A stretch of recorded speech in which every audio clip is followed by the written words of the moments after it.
तेजस्वी यादव ने चुनाव के बाद ये स्पष्ट तौर पर कहा था, अलग अलग बयानों के माध्यम से ये बातें स्पष्ट हुई थी कि उन्होंने कहा कि भाजपा कहीं ना कहीं प्रयास करती है हमारे वोट बैंक में टूट करने की। इसका कारक कौन बनता है? कभी पप्पू यादव, कभी ओवैसी, कभी बाहर उधर से मायावती आ जाएंगे, कभी किसी को। सुनिए तो आप लोगों को ये एजेंट बना दिया जाता है। राजनीति में आप एजेंट कह लीजिए किसी को, कोई भी वोट और कोई भी वोट बैंक आपके जागीर नहीं है। लोगों को अधिकार है अपना दल और अपना नेता चुनने का। संविधान इस बात की आजादी देती है ना। तो लालू का एमवाई तोड़ दीजिएगा आप लोग। लालू का एमवाई हम क्यों तोड़ रहे हैं? लालू यादव का एमवाई तेजस्वी यादव तोड़ रहे हैं। हमने बर्बाद किया है क्या? हमने मना किया था क्या कि आप नहीं जाइए? हमने, देखिए शहाबुद्दीन साहब पूरे बिहार में और पूरे देश में अल्पसंख्यकों के एक बहुत बड़े चेहरा है और हम सब मुसलमान शहाबुद्दीन साहब से बहुत सिंपैथी रखते हैं जी। हमारे आइडियल हैं। हमारे आइडियल के साथ क्या हुआ? आप लालू यादव जी का इलाज एम्स में हो सकता था, शहाबुद्दीन साहब का इलाज नहीं हो सकता था। इस बात की मांग सत्ता में हम थोड़े हैं सर। हमने कहा सत्ता में आप नहीं है, मगर उनका इलाज हो सकता था, इनका इलाज नहीं हो सकता था। आपने मांग भी नहीं किया। होता कि नहीं होता उसको छोड़ दीजिए, आपने मांग नहीं किया उसको छोड़ दीजिए। दूसरा कि जब उनका देहांत हो गया, डेड बॉडी सिवान नहीं आया, ऐसा कई उदाहरण है ना। सिक्किम में लोग डेथ किए तो पटना आए। और जबकि शहाबुद्दीन साहब का जब डेथ हुआ उसके बाद उनकी जब रिपोर्ट आई है वो रिपोर्ट नेगेटिव आई है, कोविड नहीं थी। तो उनका डेड बॉडी क्यों नहीं आया?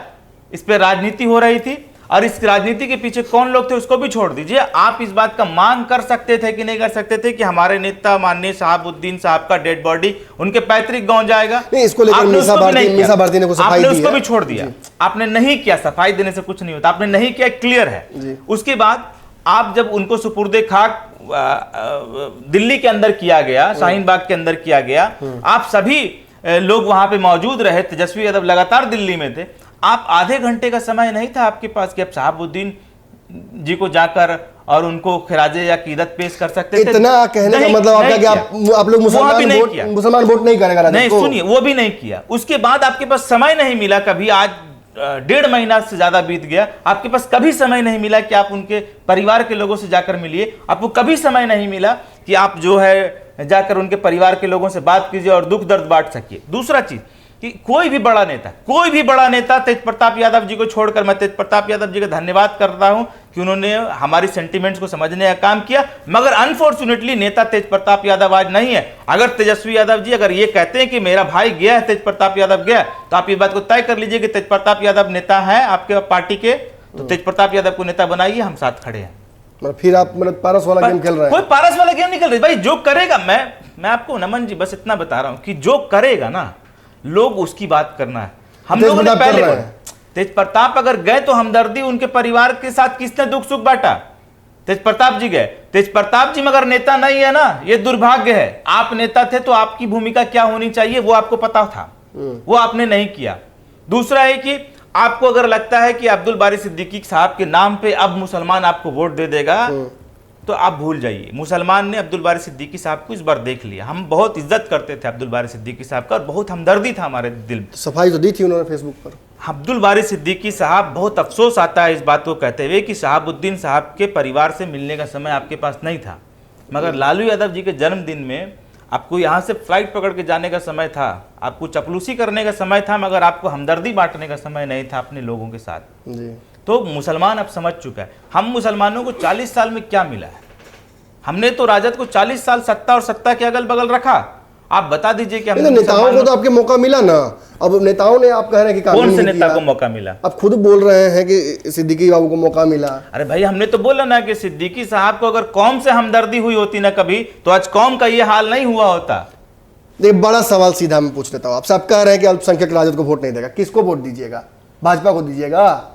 देखिए, किसको वोट दीजिएगा वो तो तय हो जाएगा, राजनीति समीकरण नया बदल जाएगा। वही नीतीश कुमार ने शहाबुद्दीन को क्या सजा दिया था? क्या है और हमसे प्रॉब्लम याद है? शहाबुद्दीन को सजा मिली थी जो यहाँ से दिल्ली या बिहार छोड़ के जाना पड़ा था। नीतीश कुमार चलते ना। आज नीतीश कुमार कह रहे हैं कि एमएलसी बन जाइए, क्या क्या अंदर की बातें चल रही हैं। बस इसी मोहमाया में ना कि ओसामा को एमएलसी बना देंगे नीतीश। देखिए, ये मामला ओसामा साहब का है और मैं ओसामा साहब का प्रवक्ता तो पहली बात हूं नहीं, पहली बात नहीं। तो आपका माइंड बोल रहा है। मेरी एक सिंपैथी है, एक आइडियोलॉजी पूरे मुसलमान शहाबुद्दीन साहब को नेता मानते हैं। ओसामा साहब का अपना मूव है कि वो राजद में रहेंगे कि राजद छोड़ेंगे, मगर सिर्फ और सिर्फ मैं इतना कहना चाहता हूं कि आज जो शहाबुद्दीन साहब के साथ हुआ, उससे शायद ओसामा साहब भी बहुत खुश नहीं है।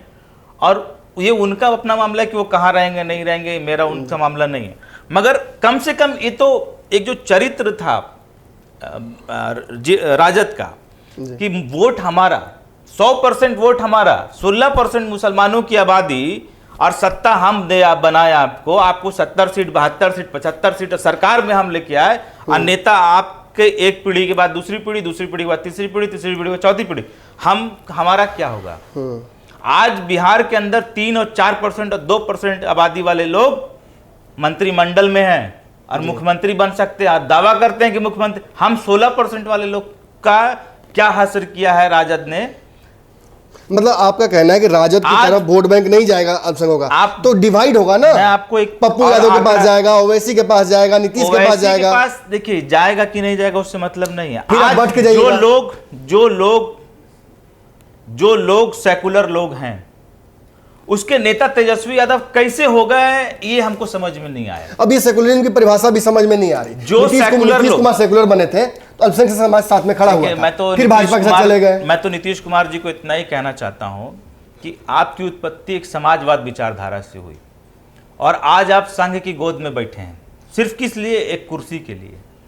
तो आपको जब लोग याद करेगा तो आपको कुर्सी प्रेमी के रूप में इतिहास आपको देखेगा। अभी भी आपके पास समय है कि ये सब मोह माया त्यागिए और संघर्ष का रास्ता चुनिए और अपने जो वो समाजवाद विचारधारा है उसको डूबने से बचा लीजिए। हम लोग तो एक आवाज लगाया है, मेरे नेता पप्पू यादव जी ने एक आवाज दिया है कि सेकुलर लोग और जो लोग चाहते हैं कि इस देश में का एकता और अखंडता बना रहे, हिंदू मुस्लिम और ऐसी जातिवाद और धर्म का भेदभाव ना हो, बात डेवलपमेंट की हो, गरीबी की हो। अगर गरीबी है, बेरोजगारी है, हम लोगों तो कॉमन एजेंडा है ना जी। इलाज होना चाहिए, रोटी मिलना चाहिए, रोजगार मिलना चाहिए, पेट्रोल महंगा नहीं होना चाहिए। आप देखिए, तो इसमें किसको प्रॉब्लम है? दूसरी बात कि माई समीकरण का नया नेता तेजस्वी यादव होगा, ऐसा कैसे हो गया? ये कौन तय किया? लालू यादव जी की अपनी बड़ी उपलब्धि है, उन्होंने वो नेता बने, उनका एक अपना कैरेक्टर था। मगर तेजस्वी यादव अचानक से कब नेता बन गए? और उनके बीच के लालू यादव और तेजस्वी यादव के बीच के जो लोग थे उस सबको क्रश कर दिया गया। तो सवाल आज ये है, सवाल आज ये नहीं है कि तेजस्वी यादव, हम तो पूछते तेजस्वी यादव कौन है, उपलब्धि बता दीजिए। तेजस्वी यादव जी, आपसे मेरा एक सवाल है कि आप अपनी उपलब्धि बता दीजिए। आपने बिहार के लिए क्या किया है? आपने समाज के लिए क्या किया? आपने देश के लिए क्या किया है? अगर ये वीडियो पसंद आई और वह बिहार के राजनीति और बिहारियत से सरोकार रखेनी तो सब्सक्राइब बटन दबा के चैनल के सब्सक्राइब कर ली। ओजे एगो घंटी बा, ओकरा बटन दबा देला से कुल सटीक और मारक खबर रुआ मुफ्त में मिल जाई।